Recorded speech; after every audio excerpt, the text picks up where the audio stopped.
Yes, let me start off with this. There are basically three aspects that came out pertinently in the judgment, and that is why it's of interest for lawyers at least, and maybe for our legal system. First of all, it's the rule of law principle. The judges unanimously insisted that this case should send out clear message that the rule of law is applicable in this country. In other words, that the Constitution is the highest integrity and the highest act and law in this country. Second of all, obviously the integrity of our courts. If every person out there randomly is in contempt of court and avoid court proceedings and procedures, then chaos will be evident in our system. So that was the second aspect. Third aspect is obviously to set a precedent there for future reference in similar circumstances. Those are the three main aspects that's of importance from a legal perspective. If we look at the judgment itself, it consisted of 127 pages, a majority judgment that was led by Sissy Kampepe, and then there was a minority judgment as well by Judge Stron, with whom Yafta J also concurred.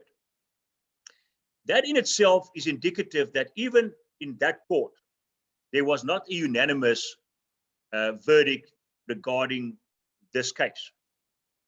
What they did concur on, all of them, including the minority judgment, is that he was in contempt of court. But with all due respect, that can hardly be argued as ever in dispute. Everybody from the outset argued and concurred that he is in contempt of court. The only real issue, and that is clear from the distinction between the majority decision and the minority decision, is what was supposed to be the sanction to be handed down. In other words, whether it should have been out and out direct imprisonment, as we've seen by the majority judgment, 15 months direct imprisonment, or whether it should be suspended in comparison to similar situations in the past where we had a court deliver the judgment on so-called civil contempt of court proceedings, which is done by motion application, which is the one we've seen in court here, right, in this instance. And without going into a legal debate on the issue, there are basically two avenues to follow when there's contempt of court proceedings. It is the so-called summary procedure, which is typical in criminal cases, where the presiding officer can there and then, after listening to evidence, make up his mind and bring out a verdict of contempt of court, and then sanction a person accordingly, which could be then determined in accordance to the principles set out in Section 276 of the Criminal Procedure Act. In comparison to that, you also have the so-called civil contempt of court proceedings, which is done on motion proceedings for non-compliance to a court order. This is the one that the commission leaders decided to invest in this instance. And unlike popular belief, in our legal history, there are not many, if any, comparable cases where a person received direct imprisonment without the option of a suspension to comply in civil contempt of court proceedings. So that is the second very distinguishable scenario that we can identify in this case. The third important aspect is obviously the fact that the judges all concurred that this is an unprecedented case. In other words, we do not have a legal history or legal cases, case law, which we can use as comparisons to get to an answer. This is a first in our law as far as that is concerned. Also of importance, and maybe this is the other important aspect in this case, is the fact that Zondo, in this instance, did not have the benefit of listening to the evidence of Zuma after all the court proceedings have been initiated. And to my mind, there is not sufficient time left, once again, to subpoena Zuma to those proceedings. So let's just face it, he's not going to testify before the Zondo Commission. Not now and not in future. What they have in front of them is what they have to deal with and make up their mind and finalize the report on. the last aspect, as far as from a legal perspective is concerned, regarding this court case specifically, is the fact that the Court was here not only the court of first instance, the so-called court a quo, but also the court of last resort, which is also unprecedented. It is not as if Zuma can now file a review application or an appeal because he's not satisfied with the judgment, or maybe feeling that the minority judgment was actually the correct one and therefore wants the majority verdict to be overruled. This is the beginning and the end, the first and last court of approach, which might, to my mind, be correctly, as pointed out by Zuma for once, be unfair. Because who do you approach if your only court is the only court that you can approach? In comparison to that, in all other instances, there was always a court of lower instance, in other words, a court a quo, which could give a judgment, and then if you're not satisfied, you can go all the way up to the court to determine your fate. He didn't have that prerogative. So there's no other legal remedy left for him to approach or to pursue. So after this, what is left is for him to be eligible for parole in 50%, after serving 50% of his term of imprisonment. Alternatively, to file a request for the president to grant a presidential pardon, which in itself, looking at the time frames, is probably also not a realistic course to follow.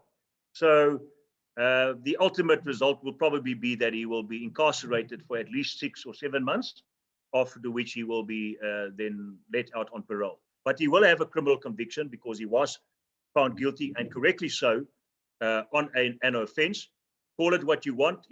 There's no distinction between murder and robbery and contempt of court. All of those are criminal offenses. And once you've been convicted of a criminal offense and found guilty and sentenced, you have a criminal conviction that will be on your SAP 69 criminal record forever and a day. Will he get special treatment in jail? Will he get special treatment? The correct answer is no, he's not supposed to get special treatment because he is considered to be a convicted felon or convicted prisoner. He's not a trial awaiting prisoner, because there are definitely a distinction between those that's trial awaiting and those that's already been sentenced. He is a sentenced prisoner.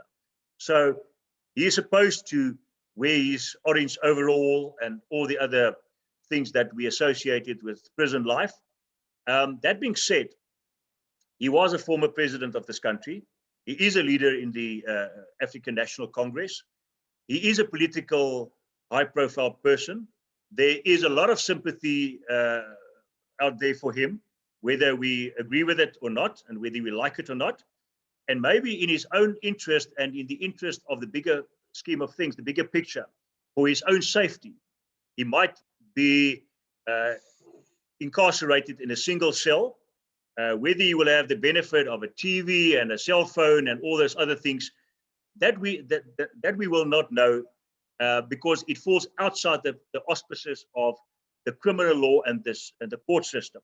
It's now in the hands of the Department of Correctional Supervision, and obviously the person in charge of the specific correctional facility will make that call and determination, because that person more or less has a carte blanche as far as granting benefits, etc., to inmates. But look, ultimately, if something is done, if he incurs some harm in prison, can you then imagine the implications on a political and other level in this country? Because for what it's worth, he is seen by a lot of his supporters as a martyr for the cause, and that will amplify that situation, which is not in the benefit even of the law and the system and the public at large. So whether we like it or not, I do personally think he will be handled with a more softer approach, if you ask me. And remember, he's an elderly person, and he will probably also jump on the bandwagon of his medical conditions somewhere along the line, which is something that will also be then considered, implying in practical terms that he might end up having a hospital bed in one of the prisons in a single room with a TV. That is possible. But like I said, that is pure speculation. We cannot anticipate that before it happens. What is the importance of the minority judgment? From an academic point of view, at least the importance is that this might not be the final verdict on this issue for the rest of our lives. Because we've got a precedent system, all lower courts have to follow the judgment of the highest court in this country, the apex court, in this instance, the Con Court, and where there's a majority judgment, the majority judgment. Until, speculatively spoken, one day there's a similar case in the highest court, in the Con Court, where the litigant then requests the court at that stage and the presiding panel to and refer them to this minority judgment, asking them to pronounce that as the correct stance in our law. In other words, to turn the current minority judgment into a majority judgment in future, after which, from that day onwards, all courts will be bound by whatever the judgment is then by the majority, especially if it's then a unanimous verdict by all the judges. So it's a very technical issue, but from a strictly legal academic point of view, that is the only exception to the rule and importance of a minority judgment. In other words, the door is still a slight little space open for a future court, Con Court, to turn over this stance, current judgment, and uplift, literally speaking, the minority judgment to a majority one day. And then in terms of the Zondo Commission, how does this case affect the legitimacy of the Zondo Commission? Because there are many questions, people saying that the Zondo Commission is actually just a farce and nothing's really going to come of it. Look, from a legal perspective, this is good for the tribunal. It shows to Zondo that he has the support of the court, the highest court in this country, in his endeavors to come to the truth of the corruption in this country, and his endeavors to file a report one day that will be supported by the court. So at least the integrity of the courts, of commissions of inquiry for the future, is now basically cemented in the judgment by the Con Court. From that perspective, it was a win for Zondo and for the commission leaders, and maybe also for the criminal law and procedure. But that being said, look, if we consider the practical implications from this Zondo Commission for future references, the only thing that will happen is whatever the report will say will be advanced to the National Director of Public Prosecutions to decide whether prosecution should follow. After 3-4 years of incurring millions and millions rands of taxpayers' money, the report will probably come to a conclusion which we all knew from the outset, that there was corruption, etc., on the highest level in this country for many years. Could there be any doubt that there was state capture? I think that does not take somebody like Zondo to tell us that. Everybody knows it. Second of all, the names that were mentioned in the report is indicative of possible people to pursue and prosecute in future. But up to now, we have not seen one single prosecution that followed from the first sitting of the Zondo Commission up to where we are now.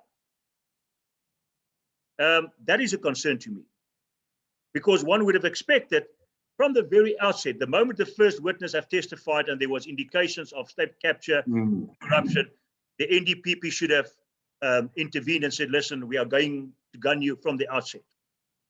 Remember that prescription takes place in criminal proceedings after 20 years in this instance, where we have things like fraud, corruption, money laundering, and associated white-collar crime. there's a cut-off period of 20 years prescription.